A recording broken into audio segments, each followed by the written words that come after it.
Om Swastiastu. Hello students, welcome back to English class. How is your world today? I hope you are fine and ready to join the English class. Today, we've already moved to the next topic, and it's about explanation text. Hari ini kita sudah sampai pada materi selanjutnya, yakni text explanation. Well, beforehand, first of all, I would like to inform the purpose or indicators of the learning.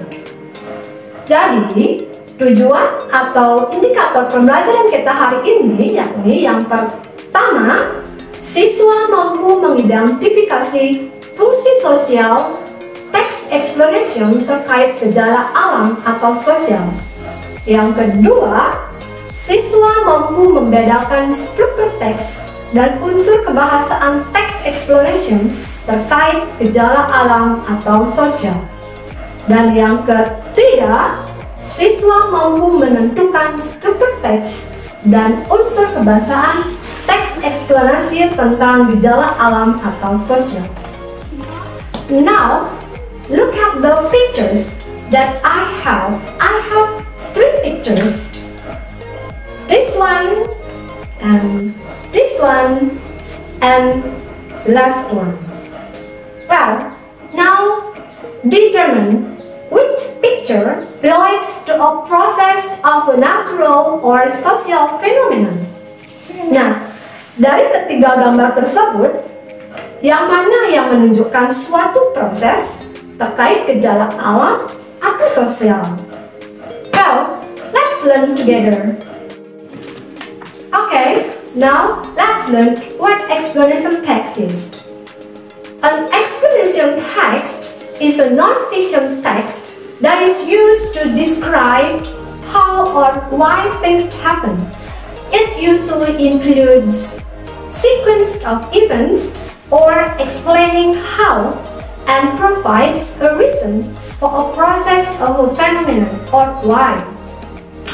Teks eksplanasi ini yaitu teks non-fiksi yang digunakan untuk mendeskripsikan bagaimana atau mengapa sesuatu terjadi.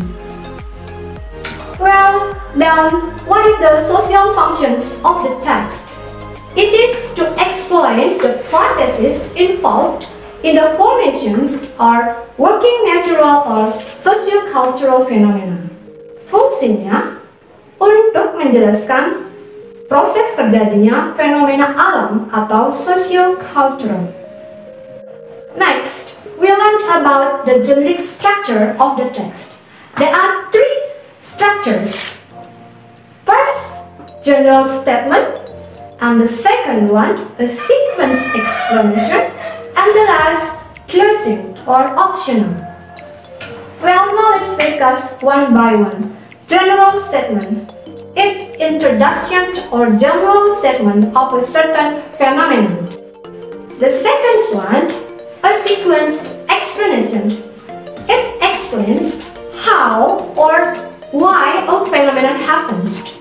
It relates to the process on how and the phenomenon happened. And the last structure is closing or optional. Well, in closing, it is the conclusions of the text. It can be stated or not stated in the text. Well, if we learn about a text, we cannot be apart from the language or linguistic features. There are some linguistic features of the explanation text. First, focus on general group rather than specific. And the second one, the use of linking verb. The examples, the word like feel, taste, sing, and the third one, use of action verbs such as breaks, erupts, evolves, moves, and so on. And the next, use of present tense such as is, are, weeks, observe. And the next, the use of passive voice. Yeah. For example, it is moved, they are united, and so on. And the next, the use of technical terms a language relevant to the subject. Okay, the last language features is the use of conjunctions.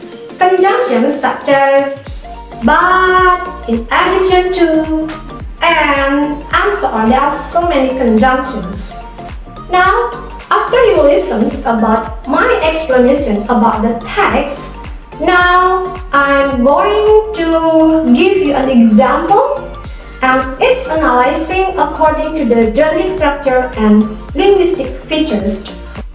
Water cycle begins with this when the sun hits the oceans and causes change from liquid to water vapor, and that's called evaporation. The water vaporizes into the sky and forms clouds because of the wind. The clouds cools the water, and that's called condensation. The wind blows the clouds until they are very cool. Then, the cooled water vapor changes into tiny drops of water. The drops become heavy and heavy. And finally, drop as rain or drop as snow. This is called as precipitation. The rainwater falls down to the ground and flows back to the sea again. And that's the process that happens again from evaporation, condensation, and finally precipitation. Well, that's all the water cycle. Water cycle process. Oke, kita akan menganalisis text water cycle from the language features and also generic structure. Struktur yang pertama yakni general statement. Jadi general statement ini penulis memberikan gambaran umum apa itu water cycle secara umum. Ya. Kemudian di selanjutnya ada sequence explanation. Nah, di sini penulis memberikan deskripsi atau penjelasan terjadinya proses water cycle, mulai dari evaporation, condensation, and the last precipitation. Oke, the last structure is closing. Ini kebetulan ada closing ya. Jadi penulis memberikan closing itu dengan menyimpulkan ya what water cycle is. Ya, jadi mengulang kembali closingnya. Okay, next we are going to analysis from language features. Ya.